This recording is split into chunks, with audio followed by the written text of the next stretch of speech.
Hi friends. నేను మీకో విషయం చెప్దాం అనుకుంటున్నాను. మీరెప్పుడైనా టికెట్ తీసుకున్నప్పుడు వెనక చేంజ్ ఇవ్వాలి అని రాసినప్పుడు, మీరు దిగే ఒక స్టాప్ ముందే డబ్బులు తీసుకోండి. ఎందుకంటే దిగిన తర్వాత తీసుకుందాం అనుకుంటే మీరు కొంచెం నష్టపోయే అవకాశాలున్నాయి. ఎందుకు ఈ విషయం చెప్తున్నానంటే నాకు జరిగిన ఇన్సిడెంట్‌ని నేను మీతో షేర్ చేసుకుందాం అనుకుంటున్నా. నాకు అదే జరిగింది. నేను ఒక పని మీద గుంటూరు వెళ్ళాల్సొచ్చింది. సో, ఆడికి పోయేటప్పుడు టికెట్ తీసుకున్నా. సో, టికెట్ రూ. 55 అయినాయి. రూ. 100 ఇస్తే రూ. 45 రిటర్న్ ఇవ్వాలని చెప్పి రాశారు. సో, సర్లే అని చెప్పి దిగేటప్పుడు తీసుకుందాంలే అంటే, సరే ఓకే. దిగేటప్పుడే ఇస్తాను అబ్బాయి అంటే, సరే ఓకే అని చెప్పి నేను కూడా దిగేటప్పుడు తీసుకుందాంలే అనుకున్నా. తీరా నేను దిగాల్సిన స్టాప్ వచ్చినప్పుడు దిగా. ఇంకా చేంజ్ అడుగుతుంటే బస్ ఆయన అసలు ఇవ్వకుండా కండక్టరు ఎళ్ళిపోయాడు. నేను కేకలేస్తున్నా కూడా పోనీ పరిగెత్తుకుంటూ ఎళ్లి బస్సు మళ్ళీ క్యాచ్ చేద్దామంటే నేనేమన్నా 'ఉసేన్ బోల్ట్‌ని' కాదు కదా! పరిగెత్తా, కాకపోతే పట్టుకోలేకపోయా. అసలు ఇంకా మళ్ళీ అక్కడి నుంచి నాకు బస్సు మిస్ అయింది కదా అని చెప్పి ఇంకా నేను మళ్ళీ అక్కడి నుంచి మళ్ళీ బస్ స్టాండ్‌కెళ్ళాలంటే సుమారు 4, 5 కిలోమీటర్లు ఎళ్ళాలి. అక్కడికి వెళ్ళే టైం కల్లా అసలు బస్సు ఉండిద్దో లేదో కూడా తెలీదు కదా! అర్జెంట్‌గా మళ్ళీ పనికెళ్ళాల్సొచ్చి పనికెళ్ళాల్సొచ్చింది ఎళ్ళిపోయా. సర్లే మళ్ళీ రిటర్న్ వచ్చినప్పుడు నర్సాపేటలో తీసుకోవచ్చులే అని అనుకున్నా. తర్వాత ఆడకి పోయిన తర్వాత పని అయిపోయింది.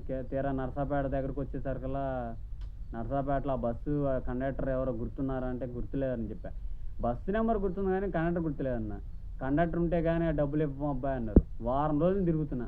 అస్సలు, అస్సలు డబ్బులు ఇవ్వట్ల. వారం అయింది ఈ రోజుకి.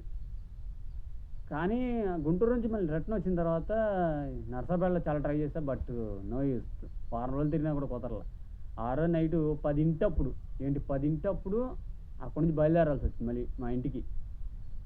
నైట్ 10 నైట్ పూట 10 అక్కడి నుంచి రావడానికి 5 కిలోమీటర్లు నడవడానికి నాకు పెద్ద ఇబ్బంది అనిపియలా. 5 కిలోమీటర్లు నడుచుకుంటూ ఇంటికొచ్చా. నేనేమైనా అమ్మాయినా ఎవరన్నా ఏమైనా చేస్తారనుకోండి భయపడడానికి. భయం లేదు గానీ ఎవడో పనికిమాలిన తాగుబోతులుంటారని భయపడటానికి అమ్మాయిని కాకపోవచ్చు కానీ, కుక్కలుంటాయంటే భయపడాల్సిందే. వచ్చేటప్పుడు 2, 3 కుక్కలు ఎంటపడ్డాయి. రాళ్ళు అంతంతా ఇసిరేసా ఆటి మీద. అయి అక్కడి నుంచి పోయినాయి. ఒకవేళ అందులో పిచ్చి కుక్క ఉంటే నా పరిస్థితి ఏంది ఆ రెండిట్లో? ఖచ్చితంగా కరుత్తిగా. అదే సంగతి. మీరెప్పుడైనా దిగాలనుకుంటే ఒక స్టాప్ ముందే టికెట్ తీసుకోండి. లేకపోతే నాలా చాలా కష్టపడాల్సొచ్చేది. 5 కిలోమీటర్ల నుంచి వాన ఒకవైపు మబ్బులు పట్టినియి. వాన పడిద్దేమోనని బెక్కుమంటూ ఇంటికొచ్చా 5 కిలోమీటర్లు నడుచుకుంటా.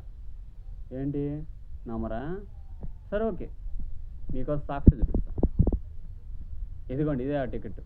45. సారీ. బాగా కనిపిస్తుందా? రూ. 45 అని. లెక్కయితే డేట్ కూడా చూపిద్దాం అనుకున్నా. కాకపోతే వారం అయింది కదా! సరిగ్గా కనిపించకుండా పోయింది. ఓకే. ఇటనుకుంటా. సరిగ్గా కనిపించలా.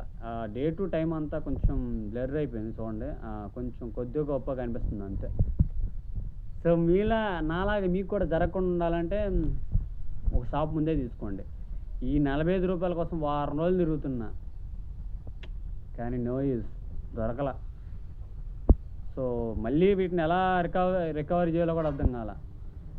ఎందుకంటే ఆ బస్సు, ఆ కండక్టర్ ఎవడో బస్సు గుర్తుంది కానీ ఆ కండక్టర్ ఎవడో గుర్తులేడు. తీసుకున్నంత మాత్రాన రోజుకి 10, 15 మందిని చూస్తూ ఉంటాం. ఎవరి ఫేస్ అని గుర్తుపెట్టుకుంటాం? సో, నాకు జరిగినట్టు మీకు కూడా జరగకుండా ఉండాలంటే నా మాటిని ఒక స్టాప్ ముందే టికెట్ డబ్బులు తీసుకోవడానికి ట్రై చేయండి. లేదంటే నాలాగే మీరు కూడా అవ్వాల్సొచ్చిద్ది. సో, ఎందుకంటే మీకు ఎందుకు చెప్తున్నానంటే మీరు నన్ను సబ్స్క్రైబ్ చేసుకొని నన్ను ఫాలో అవుతున్నారు కాబట్టి మీ మంచి తేడాలో మీకు మంచి చెప్పడం నా ఒక బాధ్యత. ఒక రెస్పాన్సిబిలిటీలే. అందుకోసం చెప్తున్నా. So, thank you so much. మీరు కూడా నాలాగా బాధపడకుండా ఉండాలని మనస్ఫూర్తిగా కోరుకుంటున్నాను.